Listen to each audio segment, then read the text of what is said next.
죽지 않는 걸 찾을 수 있는 유일한 길이 수행입니다. 세속적인 이야기를 하나 더 하죠. 100여 년 전에 프리트라는 사람이 등장하면서 무의식을 얘기를 했습니다. 서울에 가면 그 수의연구실에 이진경 교수가 저보고 이런 얘기를 했어요. 서양 철학은 프로이드에 와가지고 다 무너져 버렸습니다. 프로이드 이전의 철학은 의식을 근거로 해서 철학 체계를 세우고 철학을 얘기를 했는데 프로이트는 철학자도 아니면서 무의식을 내놓으면서 의식을 기반으로 한 철학이 무너져 버렸습니다. 무의식을 갖다 대니까 의식을 기반한 철학이 불완전한 거예요. 완벽하지 못하다는 거죠. 그런데 붓다의 심리학이라는 책 보니까 뭐라 얘기하는 이런 얘기를 합니다. 프로이트에 대한 얘기 또 얘기하는 거예요. 프로이트가 이렇게 한탄을 했어요. 무의식 속에는 수많은 종자가 있는 거예요. 그러니까 요즘은 무의식 속에는 억압된 기억이라든가 억압된이 꽉 차 있는데 내가 그 무의식에 도달만 할 수 있으면 그걸 싹을 없앨 수가 있다 이게. 그런데 도달할 방법이 없다. 그런데 프로이트 이후로 심리학자들이 불교 명상을 받아들였습니다. 그 이전은 뭘 했는가 하면은 힌두교 명상을 도입해가지고 심리치료에 응용했지만은 실패를 봤어요. 별 효과가 없었던 거라. 근데 불교 명상을 도입해가지고 이 심리치료하는데 너무 심리치료 잘 되는 거라. 그리고 그걸 응용해가지고 심리치료 프로그램, 명상 프로그램을 막 만들어냈어요. 이 역사가 30년이 넘습니다. 붓다의 심리학을 쓴 저자는 하버드대 출신이에요. 이 사람이 50년 전에 하버드 대학에서 50년 전인가 하여튼 그 교수한테 강의 들었을 때 그 심리학 교수가 하는 말이 앞으로 심리학계는 불교가 대세를 이룰 것이다. 불교 심리가 대세를 이룰 것이다. 이렇게 얘기했대요. 그런데 그게 이제 거의 실현이 됐다는 얘기죠. 이제 제가 이제 말하는 이유는 다른 게 아니고 이 명상이에요. 명상이 아리아 시기까지 무의식에 도달할 수 있는 유일한 방법이는 겁니다. 저 여기에 그 범부각, 수붕화, 상상, 구경각에 쭉 가서 구경각에 이치하고 있는 게 아리아 시기잖아요. 이 명상 외에는 수행 외에는 방법이 없습니다. 말하자면. 그런데 심리 치료하는데 명상 어떤 역할을 하느냐 이거죠. 이때가 심리 치료는 꿈을 분석을 하거나 프로이트나 칼융 같은 꿈을 분석을 했어요. 꿈을 분석해가지고 원인을 찾아냈는데 명상은 전혀 다른 방법입니다. 예를 들어 사진을 찍으면은 필름을 가지고 현상을 하면은 이 필름 뭘 담겼다 다 나옵니다. 이때 기존 심리 치료는 그 필름을 현상해가 내용을 파악해서 그 원인을 규명해 심리 치료하는데 응용했던 것이죠. 그런데 완벽하게 치료가 안 되는 겁니다. 군사령부에서 요청했던 바로 이 심리치료 문제 대거 참여했다는 제가 얘기를 했는데 그때 그 교수들의 강의를 들었어요. 프로그램을 만든 교수들의 강의를 들어봤어요. 그런데 한 질문자 얘기는 지금 교수님이 지금 이 프로그램을 만드셨는데 이걸 가지고 군인들이 심리치료하면 빠른 시간 내로 또는 빠른 시일 내에 치료가 다 됩니까? 이렇게 물어본 거예요. 그런데 그 교수가 하는 말이 웃으면서 이런 얘기를 했습니다. 농담처럼 우리들도 먹고 살아야죠. 이런 거예요. 그러면 이 프로그램들에가 단박에 치료돼 버리면은 어떻습니까? 이 생계 문제가 생기죠. 안 그래요? 좀 치료하는 것이 한 달이고 두 달이고 1년이 2년 지속돼야만이 끊임없이 배추 이파리를 챙길 수가 있는데 안 그래요? 빨리 치료되면은 환자로부터 배추 이파리를 못 챙기는 거라. 그러니까 그 교수가 우리도 먹고 살아야죠. 이렇게 얘기했어요. 처음에 그거 다 농담인 줄 알았습니다. 그런데 그 다음 이 교수가 진지하게 하는 이야기가 심리치료는 한 번에 안 됩니다. 어떨 때는 평생 갑니다. 평생을 두고 치료하는 경우가 대부분이라는 거죠. 그런데 놀랍게도 그 프로그램에는 명상이 들어있지 않았습니다. 프로그램을 만든 사람들이 목사들이었습니다. 교수 목사예요. 그네들이 만들었어요. 그런데 그네들은 명상을 안 하는 사람들입니다. 그러니까 한마디로 제가 속으로 구닥다리구만. 저는 그 전에 벌써 알았어요. 뭘 알았는가 하면 심리치료라는 명상을 도입한다는. 근데 그 프로그램에 그게 없었던 거죠. 그러면 붓다의 심리학에서는 명상을 할 때 어떤 명상을 도입했느냐 하면은 남방 이파사나에서 쓰는 방법을 도입했어요. 그 중에서 신체의 명칭 붙이기를 응용해서 보디 스캔이라고 하는 방법이 유행합니다. 외국에는. 보디 스캔이라고 하는 방법은 머리부터 발끝까지 명칭을 붙입니다. 몸에 명칭을 붙이면은 두 가지가 효과가 있는 거예요. 하나는 만성적인 통증이 완화되고 스트레스가 풀려요. 그런 프로그램이 뭔가 8주 프로그램이에요. 최근에 또 책이 하나 선치료라고 하는 책이 등장했는데 이건 어디서 나온가 하면 그 반대편은 영국 런던에서 나온 옥스포드대에서 나온 그 아마 출신이 교수인 같아요. 그리고 바로 조사선을 갖고 심리치료하는 응용한 거예요. 그것이 임상 기록이라 할 수 있는 책이에요. 선치료예요. 붓다 심리학도 마찬가지고. 그래서 제가 말씀드린 외국에는 심리치료하는데 명상을 도입한다는 겁니다. 그걸 응용해서 쓰고 있는데 우리는 아직 깜깜해요.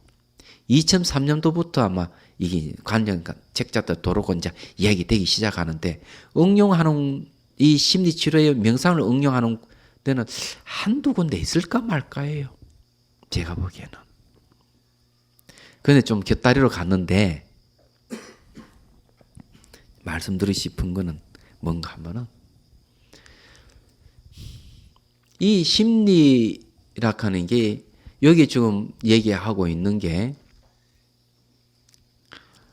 이 범부, 수분, 상사, 구경까지 쭉 가는데 하나하나 심리를 없애가는 과정입니다. 얘기하자면. 그건 명상의 특징은 필름을 인화해가지고 그 내용을 파악하는 게 아니고 파악해서 원인을 규명하는 게 아니고 필름 자체를 소각시키는 방법을 씁니다.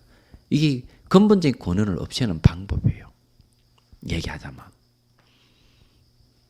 그런데 왜 이 이야기를 하는 줄 아십니까? 바로 법력 훈습 때문에. 이 법력 훈습이 뭔가 하면은 자정할 수 있는 힘이에요. 스스로 진여에서 나와가지고 진여와 반대되는 것을 없애는 작용을 하는 겁니다. 명상을 했을 때만 비로소 작용하는 놈이에요. 이게 제대로 작용하는 게. 그게 이제 보리심을 일으킨다 하는. 그러니 그 청년이 거울이 하나 생겼대 그랬잖아요. 죽음의 신에 거울을 하나 줬잖아요. 거울을 비춰볼 때 죽지 않는 거울을 거기서 찾을 수가 있다. 거울이 생겨야 된다. 거울로 비춰서 나타나는 게 뭔가 아마 깨달음의 4단계예요. 다른 건 아니에요. 근데 그 속에 거울 역할을 하는 게 바로 이 진여의 작용입니다. 법력입니다. 법력 훔습이에요. 얘기하다만. 여러분 잘 출가 잘했어요. 세속에 있어보면 세속 다 허망하게 짝이 없는데 그 있어본들 뭐한? 아무 소용이 가치가 없어요. 세속의 가치는 너무 가치가 없는 무가치예요. 그 속에 살면 우울증이라든지 걸리고 죽을 때 후회합니다. 얘기하자면. 저는 출가를 해가지고 너무 늦게 출가했다 생각했어요. 솔직하게 얘기해가지고. 제가 20살 때인가 21살 때인가 출가를 했는데 아이고 일찍 알았으면 내가 14살에 출가해서 훨씬 나을 뻔했다 이런 생각이 있어요. 저도 그때는 뭐 세속의 그 단맛 쓴맛 다 저도 맛봤어요. 다른 게 아니고 우리 집안은 잘 살았는데 땅도 많았어. 그래가지고 땅 팔아가지고 집을 직접 한옥을 지어서 살았습니다. 제분이나 우리 형님 제분에 다 말아먹었습니다. 그 많은 재산을 갖다가. 그러니까 얼마나 고생을 많이 했는지. 그러니까 세속에 대해서 돌아가는 거 벌써 그거 다 알았어요. 얘기하자면. 결혼해 살면서 찌찌뽕 하는 것부터 해가지고 진절머리. 그 여러분들은 안 그랬는지 안 그랬는지 모르지만 자 이제 하여튼 봅시다.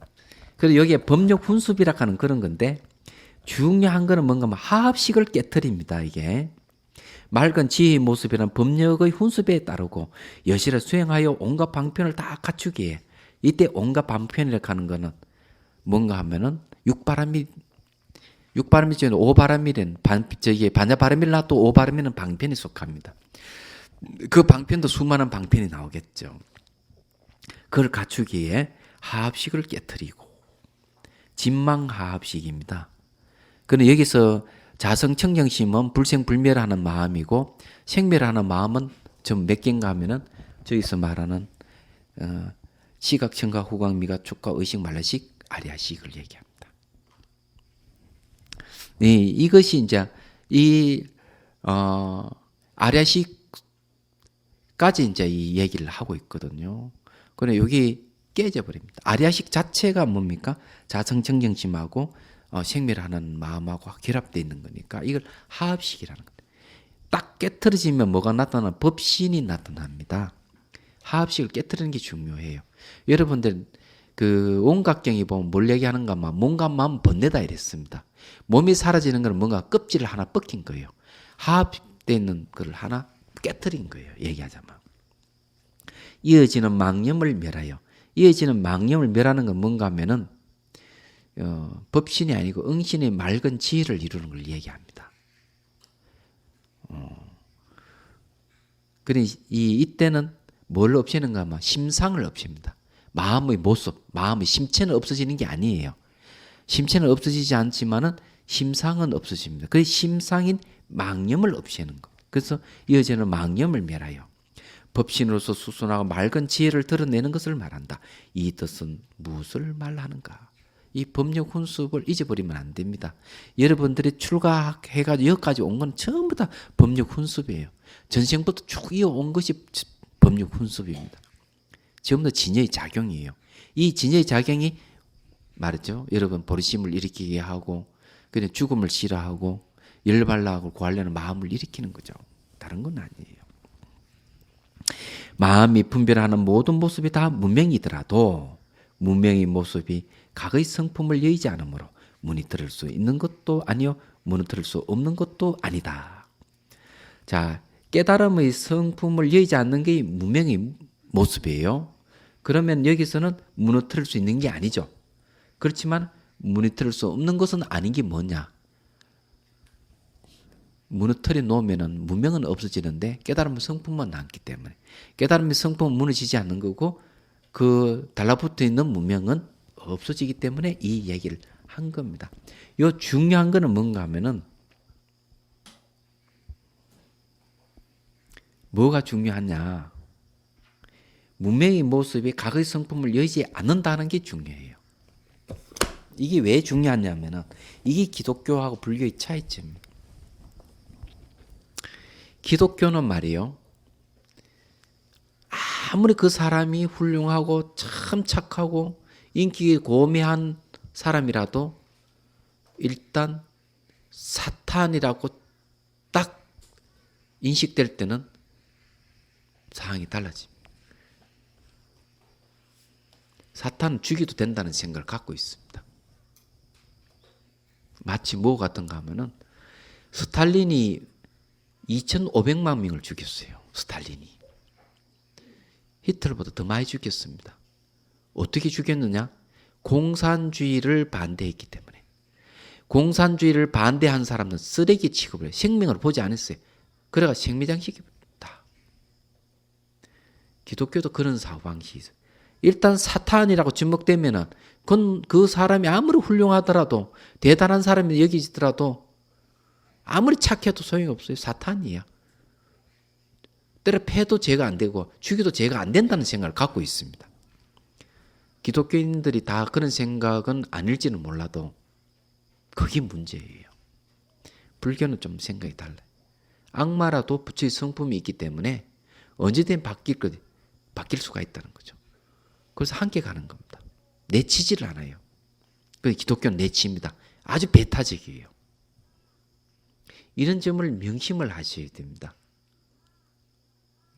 그래서 이 문명이라 하더라도 과거의 성품을 여의지 않았다는. 그러면 악마는 어디서 오는가 하면은 바로 문명의 절정이 악마예요. 얘기하자면. 그렇기 때문에 설사 악마라 하더라도 깨달음의 성품을 가지고 있는 이상은 내치지를 않는다는 겁니다. 그게 자비예요.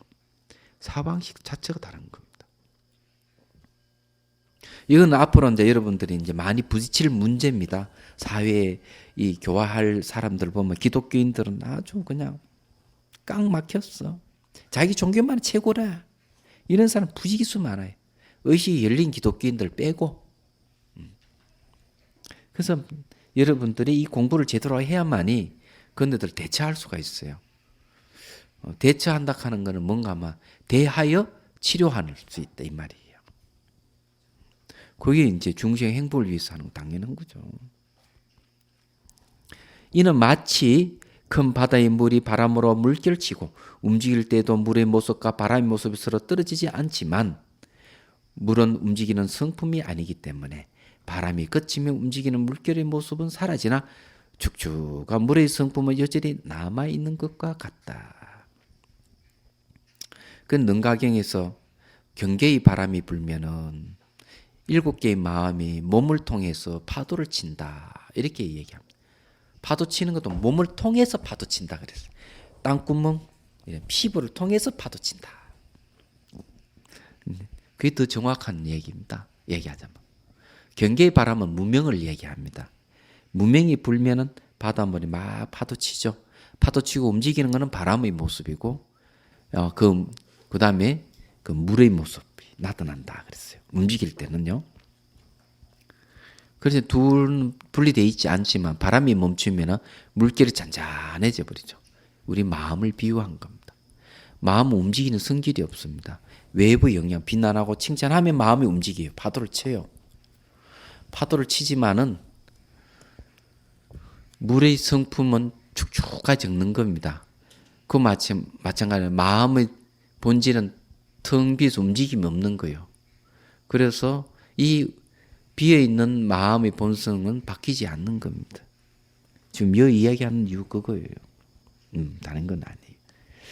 그래서 바람이 그치면 움직이는 물결의 모습은 사라지나 축축한 물의 성분이 여전히 남아있는 것과 같다.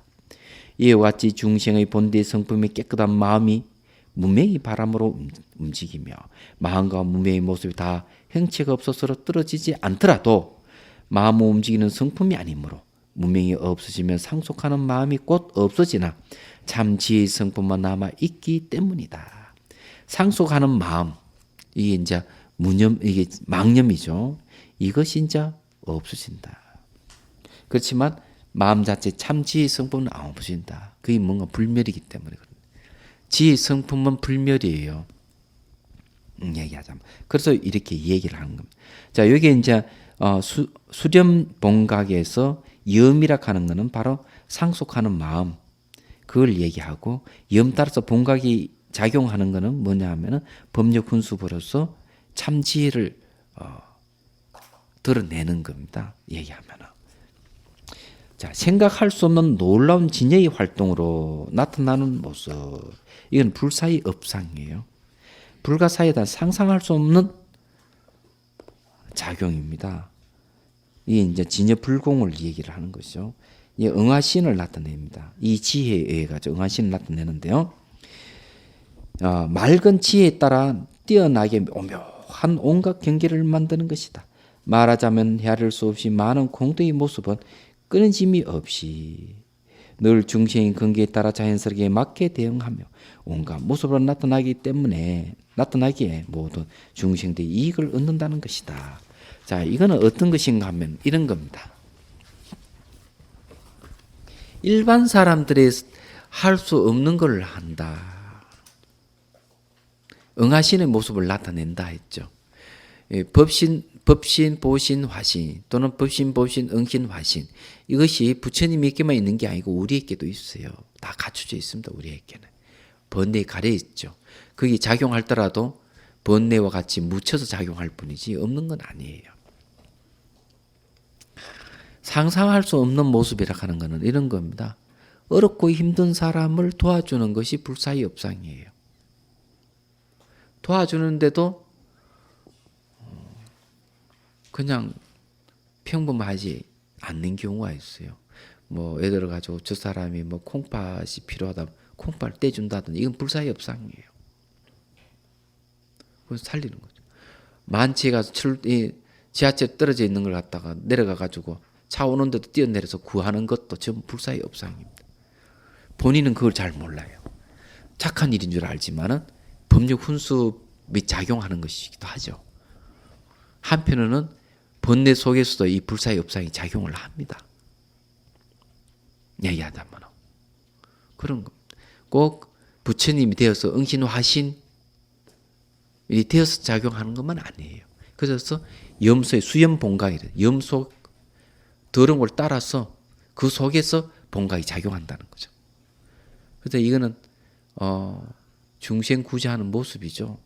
어렵게 힘든 사람 도와주는 겁니다. 그 송강서 살 때 한 학인 스님하고 차를 타고 어디 가는가 하면 강주로 이제 가는데 내가 물어봐서 자네 고향이 어디야? 그러니까 제가 경산 자인면입니다. 제가 출가하고 바로 그 1년도 안 돼서 산 동네가 바로 거기에요. 자인 제석사라 하는 자리. 그런데 제석사 알겠네. 잘 안 돼요. 그래서 호기심이 생기가 네 어떻게 출가했는데? 이러니까 그때 그때 TV를 보면서 서울 그 역에 노숙자를 보게 됐대요. 그때 IMF 터져가지고 노숙자 보면서 가슴이 찡하게 오더라는 거죠. 저 사람들 도와줘야 되는데 그 TV를 보면서 마음이 찡해가 내가 도와줘야 되겠는데 이런 생각이 탁 오면서 머리에 번개같이 하나 착 지나가는 게 있을 때 그게 뭔가 내가 소견이 몸으로는 도와주기 힘들지만 내가 출가를 한다면은 이런 생각이 딱 들더라는 거죠. 그럼 내가 출가해야 되겠다. 그래서 순간적으로 도와줘야 되겠다는 말을 도와주겠다는 생각이 일어났는데 이 도와주겠다는 생각이 뭔가 하면 불사의 업상이 이제 발동하는 거예요. 근데 이 발동하게끔 하는 게 뭔가 하면은 법력 훈습입니다. 그럼 직접 가서 도와주는 것은 불사의 업상이고 그렇게 행동으로 움직이게끔 하는 것은 법력 훈습이에요. 얘기하자면. 솔직하게 한번 얘기해 보십시오. 여러분 어려운 사람 도와준 적 있습니까? 없죠. 법력 훈습의 힘을 배가시킬 필요가 있어요. 왕성하게 일으킬 필요가 있어요. 그래 실천이 나옵니다. 말하자면 선방에 있으면서도 불사의 업상을 실천할 수 있어요. 어떻게? 선배 스님의 그 때 묻은 고무신 닦아주는 것도 불사의 업상이에요. 얘기하자면. 다른 건 아니에요. 그리고 이 청년은 말이에요. 출가를 결심을 했는데 이 생각을 했답니다. 출가를 하긴 해야 되겠는데 며칠 좀 놀다가 출가해야 되겠대. 그래가지고는 어디로 갔는가 하면 제주도 놀러 갔대요. 실컷 놀다가 며칠 놀다가 어느 절에 가서 어디 출가하면 좋습니까? 이러는 세 군데를 얘기하더래. 뭐 해운정사,